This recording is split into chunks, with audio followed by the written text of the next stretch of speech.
En la penumbra de un bar sevillano. El tintinio de las copas se mezclaba con el murmullo de una confesión que nunca debí escuchar. No puedo seguir escondiendo, Javier, susurró Mateo, sus ojos brillando con una verdad que amenazaba con romperlo todo. Yo, con el corazón latiendo como un tambor, supe que mi vida acababa de cambiar para siempre. Sevilla, primavera de 2025. El olía a azahor y promesas rotas. Yo, Javier Morales, un diseñador gráfico de 32 años, vivía una vida tranquila con mi hijo de 8 años, Lucas, en un pequeño apartamento cerca de la Plaza de España. Había llegado a España desde que hacía una década, buscando un nuevo comienzo tras un matrimonio fallido.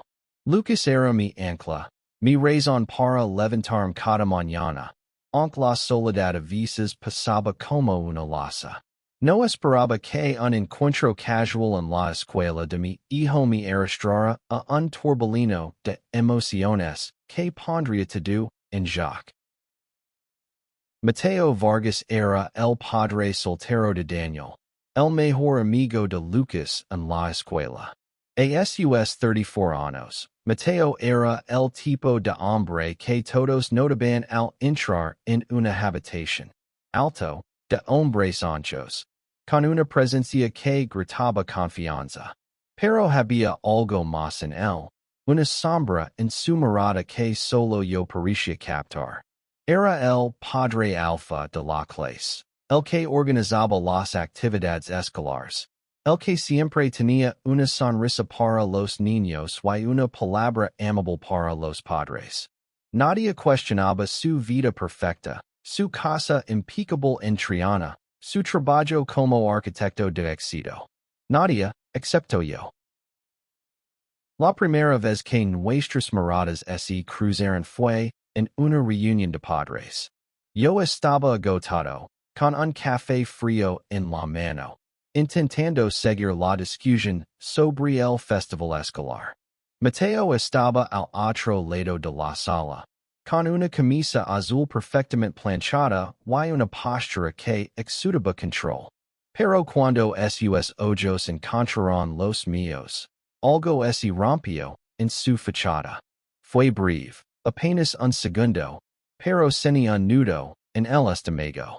No era solo atracción, era como si él estuviera pidiendo que lo viera, realmente lo viera. Días después, Lucas insistió en invitar a Daniel a casa para jugar. No tuve corazón para negarme, aunque sabía que eso significaba enfrentarme a Mateo otra vez. Cuando llegó a recoger a su hijo, se quedó en la puerta, con una botella de vino tinto en la mano como ofrenda de paz. Por las molestias, dijo, con una sonrisa que no ligaba a sus ojos. Except el vino, y antes de darme cuenta, estábamos sentados en mi pequeño balcón, hablando de todo y de nada mientras los niños jugaban dentro. Hablamos de Sevilla, de los retos de ser padres solteros, de cómo el tiempo parecía escaparnos. Pero había algo que no decíamos, algo que flotaba en el aire como una corriente eléctrica. Las visitas se volvieron frecuentes. Los niños se hicieron inseparables, y nosotros, de alguna manera, también. Mateo empezó a aparecer con más botellas de vino, con excusas para quedarse un poco más. Una noche, mientras los niños dormían en la sala, me confesó que su matrimonio con la madre de Daniel había terminado porque él no podía seguir mintiendo sobre quién era. Nunca lo he dicho a nadie, murmuró, mirando el suelo. Pero contigo no sé, siento que puedo ser yo. Sus palabras me golpearon como una ola. No estaba listo para admitir que yo también había estado escondiendo una parte de mí mismo durante años. La tensión entre nosotros crecía con cada encuentro. Una noche, En su casa, mientras preparamos la cena para los niños, nuestras manos se rozaron al pasar un cuchillo. Fue un gesto insignificante, pero el calor de su piel contra la mía me dejó sin aliento. Nos miramos, y por un momento, el mundo se detuvo. Pero entonces Daniel entró corriendo, pidiendo más zumo, y el momento se rompió. Sin embargo, algo había cambiado. Sabíamos que no podíamos seguir ignorando lo que teníamos. El festival escolar legó como una tormenta. Yo estaba a cargo de la decoración, y Mateo, como siempre, lideraba la organización. Trabajamos codo con codo, y cada ros, cada mirada, era una chispa. Pero también había miedo. Sevilla, aunque moderna, no siempre era amable con historias como la nuestra. Había rumores, miradas de reojo de otros padres. Una madre, Clara, me acorraló un día y me preguntó directamente si algo estaba pasando entre Mateo y yo. Mentí, pero la culpa me carcomió. No quería ser el motivo por el que Mateo, o nuestros hijos, enfrentaran el juicio de los demás. Esa noche, en su casa, después de que los niños se durmieran, Mateo me llevó al patio trasero. El aire estaba cargado de jazmín, y la luna iluminaba su rostro. No puedo seguir fingiendo que no siento nada por ti, dijo, su voz temblando. Pero tengo miedo, Javier. Por Daniel, por mí, por todo.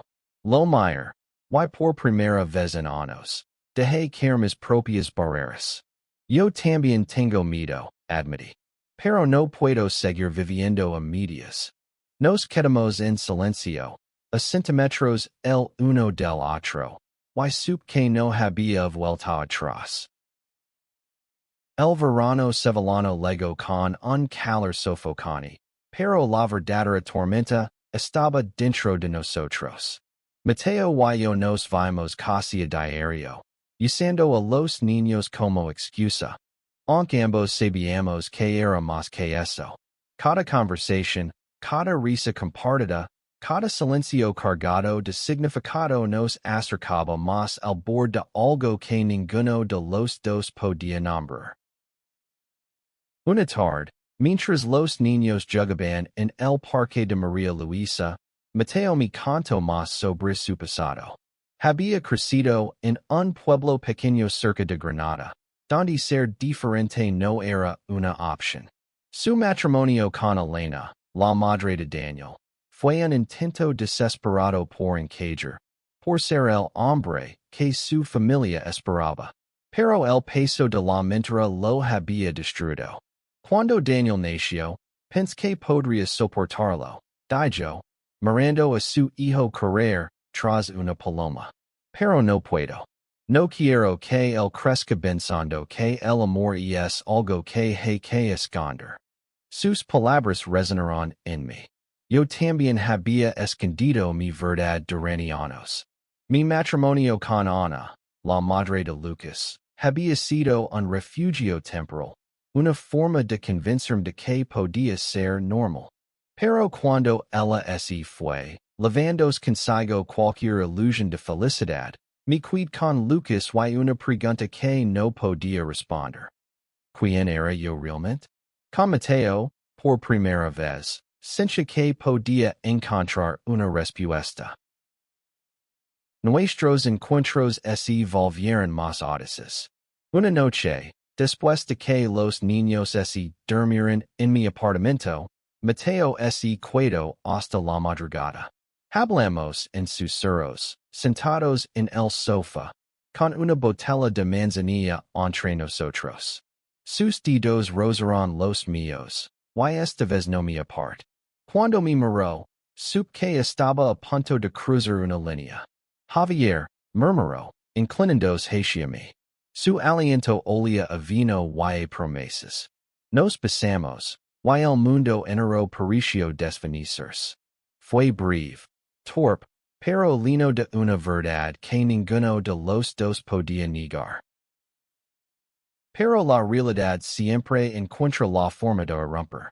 Al día siguiente, en la escuela, Clara, la madre intromedida, me lanzó una mirada que cortaba como un cuchillo. Ten cuidado, Javier, dijo, con un tono que no era exactamente amable. La gente habla. Why no todos son tan abiertos de mente como crees? Sus palabras me helaron la sangre. No era solo por mí. Era por Lucas, por Daniel, por Mateo. ¿Qué pasaría si los rumores se extendían? ¿Qué pasaría si nuestros hijos pagaban el precio de nuestras decisiones? Intent hablar con Mateo esa noche, pero él estaba distante. Había recibido una llamada de su ex, Elena, que vivía en Madrid y quería pasar más tiempo con Daniel. La idea de que ella pudiera sospechar algo lo tenía al borde del pánico. No puedo perder a mi hijo, me dijo, con los puños apretados. Si ella se entera, si alguien se entera, podrían usarlo en mi contra. Lo abrace, tratando de calmarlo. Pero la duda se había colado en mi corazón. ¿Estábamos siendo egoístas? ¿Era el amor suficiente para justificar el riesgo? El festival escolar de verano fue un punto de inflexión. Mateo y yo trabajamos juntos en la organización, pero la tensión entre nosotros era palpable. Cada roce, cada mirada, era un recordatorio de lo que no podíamos tener.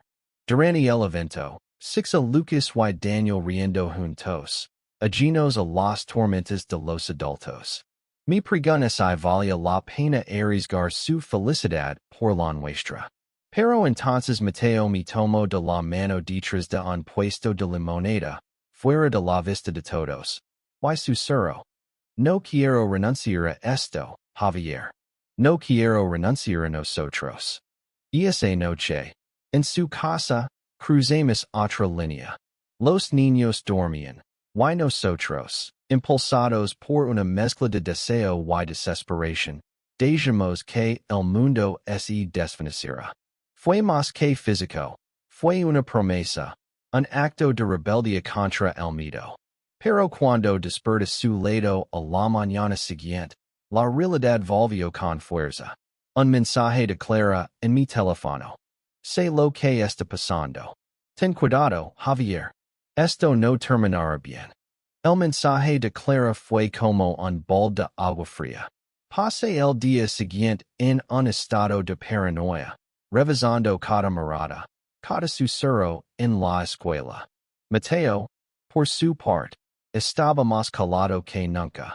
No podemos dejar que nos controlen, me dijo, pero su voz carecía de la seguridad habitual. Sabíamos que el mundo no siempre era amable con historias como la nuestra, y Sevilla, a pesar de su belleza, no era la excepción. Intentemos ser más discretos. Las visitas se espaciaron, las miradas se volvieron más cautelosas. Pero cada vez que estábamos juntos, la conexión era innegable. Una noche, mientras los niños veían una película en mi sala, Mateo me llevó a la cocina y me besó con una urgencia que me dejó sin aliento. No quiero esconderme, susurró. Pero no sé cómo hacer esto sin perderlo todo. Yo tampoco tenía respuestas, pero en ese momento, con sus brazos alrededor de mí, sin que podíamos enfrentarlo todo. La situación con Elena, la ex de Mateo, empeoró. Había decidido mudarse a Sevilla para estar más cerca de Daniel, lo que significaba más escrutinio sobre la vida de Mateo. Una tarde, mientras tomábamos café en una plaza, me confesó que Elena sospechaba algo. No es tonta, dijo, con la mirada perdida. Me preguntó si había alguien en mi vida. No supe qué responder. El miedo en sus ojos era un reflejo del mío. Si Elena descubría la verdad, podría complicar las cosas, no solo para Mateo, sino para Daniel. Mientras tanto, Lucas empezó a notar que algo no estaba bien. ¿Por qué estás tan raro, papa? Me preguntó una noche mientras lo arropaba. Intenté sonreír, pero mi corazón se rompió un poco. No quería mentirlo, pero tampoco podía explicar la verdad. No. En cambio, lo prometí que todo estaría bien, aunque no estaba seguro de creerlo yo mismo. El punto de quiebre llegó en una reunión de padres. Clara, con su sonrisa venenosa, dijo que era una bomba. Mencionó ciertos rumores sobre comportamientos inapropiados entre algunos padres. No dijo nombres, pero las miradas se dirigieron a nosotros. Mateo mantuvo la compostura, pero yo sentí que el suelo se abría bajo mis pies. Esa noche, en su casa, discutimos por primera vez. Tal vez deberíamos parar. Dije, con la voz quebrada. Por los niños. Mateo me miró como si lo hubiera clavado un cuchillo. ¿Eso es lo que quieres? Preguntó. No respondí, porque la verdad era que no sabía qué quería. Los días siguientes fueron un infierno. Intenté alejarme, pero cada vez que veía a Mateo en la escuela, mi corazón se aceleraba. Una noche, incapaz de soportar la distancia, fui a su casa sin avisar. Lo encontré en el patio, con una copa de vino en la mano, mirando las estrellas. No puedo hacerlo sin ti, admití, while me abrazo con tanta fuerza que pensé que nunca me soltaría. Pero entonces escuchamos un ruido. Daniel, de pie en la puerta, con los ojos muy abiertos. ¿Qué está pasando, papa? Preguntó. While el mundo se detuvo.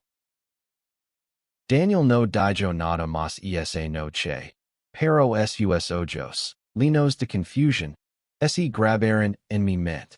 Mateo lo llevó de vuelta a la cama, susurrando palabras de consuelo, pero cuando regresó, su rostro estaba pálido. No está listo para entender esto, dijo, desplomándose en una silla. Yo no estoy listo para explicárselo. Me sentí impotente, atrapado entre mi amor por Mateo y el miedo de Dana a nuestros hijos. Intentamos seguir adelante, pero la sombra de esa noche nos perseguía. Lucas también empezó a hacer preguntas. ¿Por qué pasas tanto tiempo con el papa de Daniel? Me preguntó una mañana mientras cenábamos. Su inocencia me desgarró. Le dije que éramos amigos, pero la palabra sonaba vacía. Quería contar la verdad. Pero, ¿cómo explicas algo que tú mismo apenas entiendes? Elena llegó a Sevilla poco después. Y su presencia lo cambió todo. Era una mujer elegante, con una mirada que podía cortar vidrio.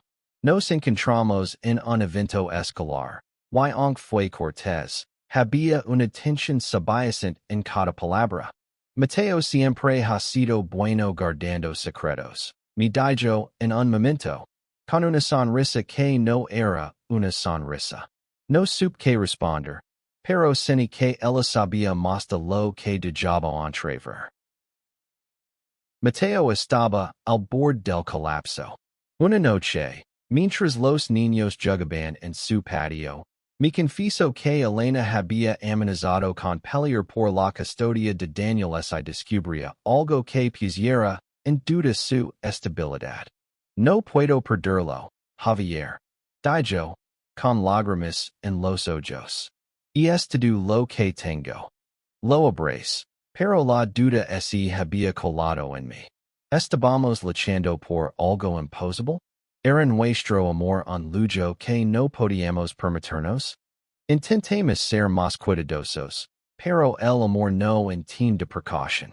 Una tarde, mientras pasábamos por el río Guadalquivir, Mateo me tomó de la mano, sin importar quién pudiera vernos. Fue un gesto pequeño, pero para mí significó el mundo. Por un momento, me permití soñar con una vida juntos. una vida donde no tuviéramos que escondernos. Pero entonces se aclara observándonos desde la distancia, con una expresión que permitía problemas. Los rumores se intensificaron. Una mañana, encontré una nota anónima en mi buzón. Ten cuidado con quien te juntas. No todos aceptan tus elections. El mito se convirtió en una presencia constante, pero también en un desafío. No quería rendirme. No quería dejar que el mundo decidiera quien podía amar.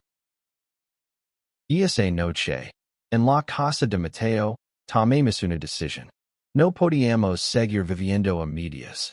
Vamos a enfrentarlo, dijo Mateo, con una determinación que no había visto antes. Por nosotros, por los niños. Así, aunque mi corazón temblaba. Sabíamos que el camino no sería fácil, pero por primera vez, sentimos que valía la pena intentarlo. El verano dio paso al otoño, y con el llegó una calma engañosa. Mateo y yo decidimos ser más abiertos, pero con cuidado. Empezamos a hablar con los niños, poco a poco, sobre lo que significábamos el uno para el otro. No fue fácil. Daniel, con su mente lógica de 8 años, preguntó si eso significaba que éramos novios. Mateo sonrió, pero su voz tembló al responder. Algo así, pequeño. Pero lo más importante es que nos queremos mucho. Lucas, por su parte, parecía más confundido que molesto. Mientras siga siendo mi papá, está bien.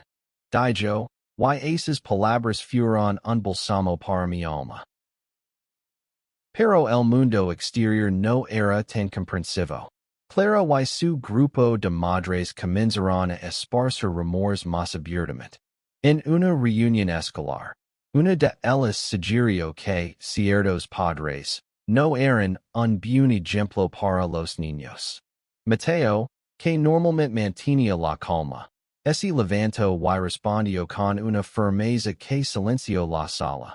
Mis elecciones personales no afectan mi capacidad como padre. Y si alguien tiene un problema con eso, que me lo diga a la cara. Lo mayor, lleno de orgullo y miedo a partes iguales.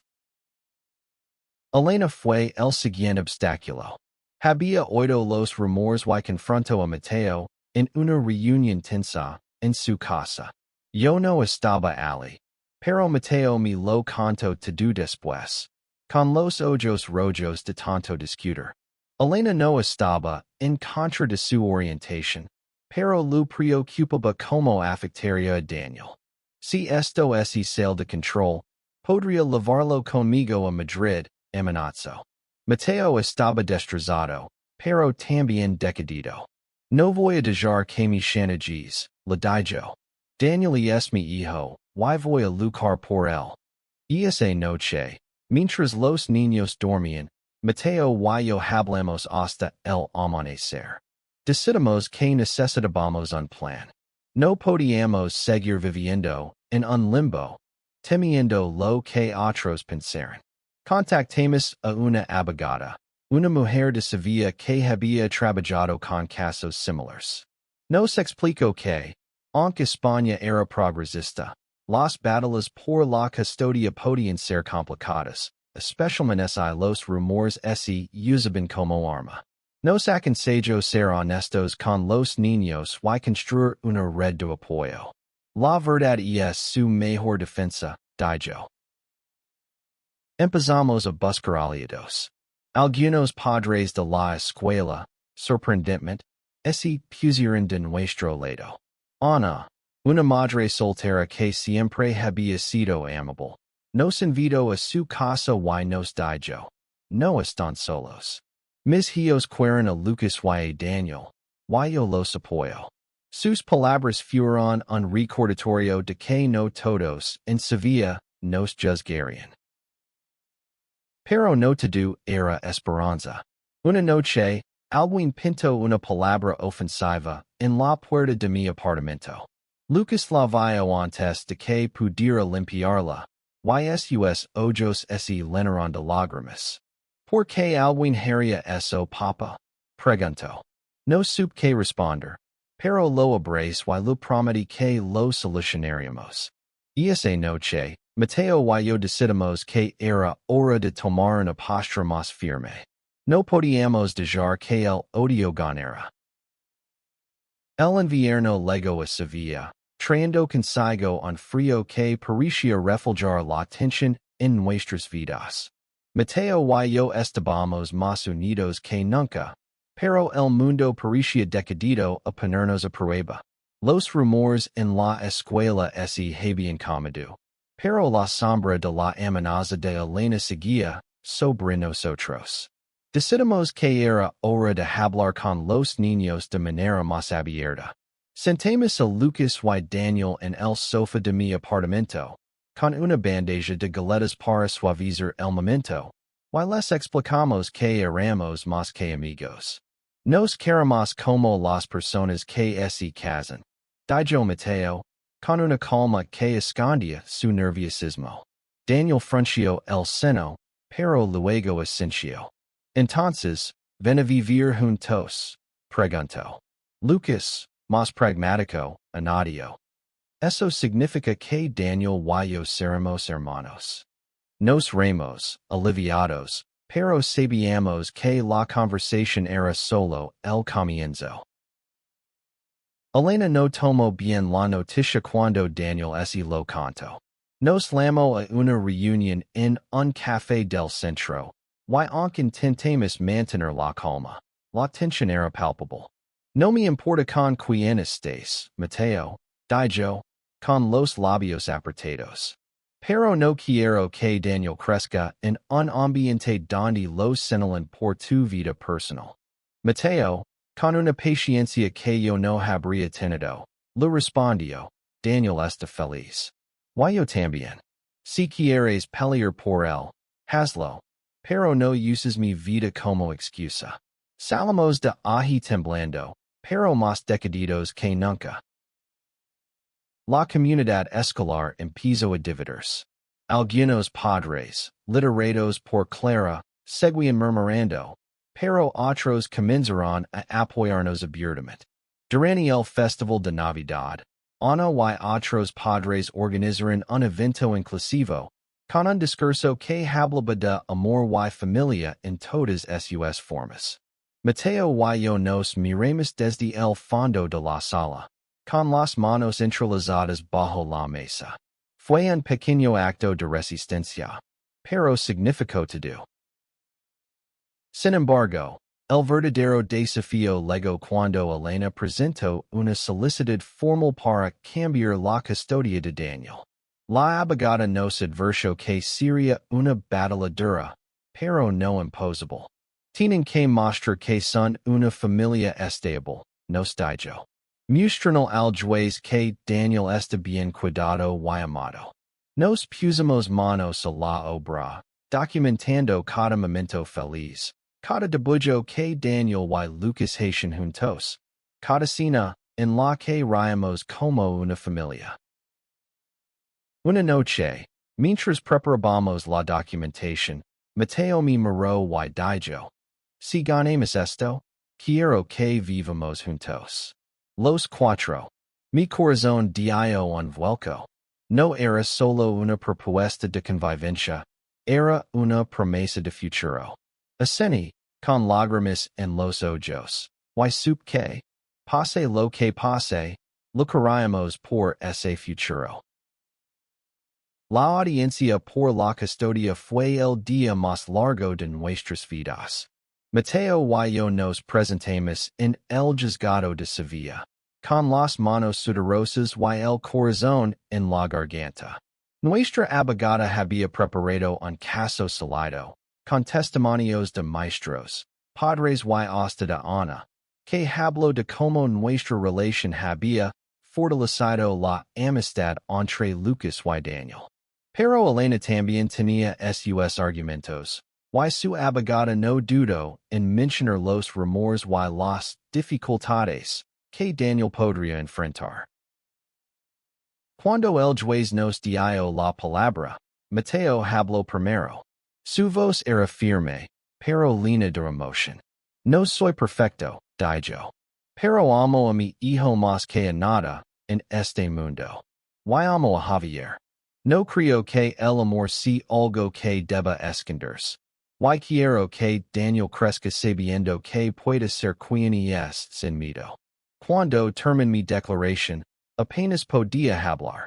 Solo quiero que nuestros hijos sean felices, dije. Y creo que lo son cuando estamos juntos. El juez nos miró en silencio, y luego llamó a Daniel a declarar. Fue el momento más difícil. Daniel, con su pequeña voz, dijo, quiero quedarme con mi papa. Y con Javier y Lucas. Son mi familia. Esas palabras fueron un rayo de luz en medio de la tormenta. Días después, recibimos la noticia. El juez falló a favor de Mateo. Elena tendría derechos de visita, pero Daniel se quedaría con nosotros. Logramos de alivio, abrazándonos en la cocina de Mateo, mientras los niños jugaban en el patio. Y esa noche, celebramos con una cena sencilla, pero para nosotros fue un banquete.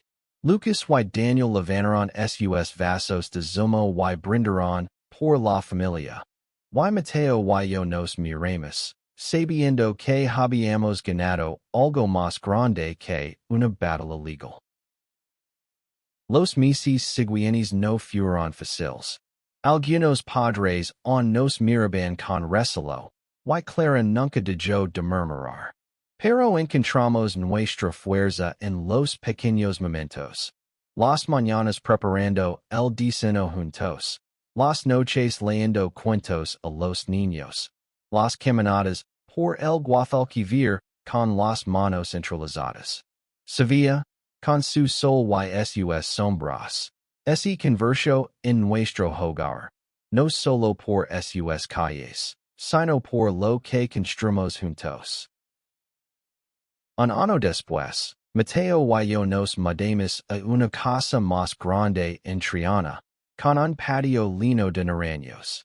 Los niños tienen sus propias habitaciones, pero pasan más tiempo jugando juntos que separados. A veces, cuando los miro correr por el patio, pienso en cuánto hemos luchado para llegar aquí. Y cuando Mateo me toma de la mano bajo la luz de la luna, sé que cada lágrima, cada miedo, valió la pena. El amor no siempre es fácil, pero es lo que nos hace humanos. Y en esa mesa familiar, rodeados de risas y promesas, encontramos nuestro lugar en el mundo.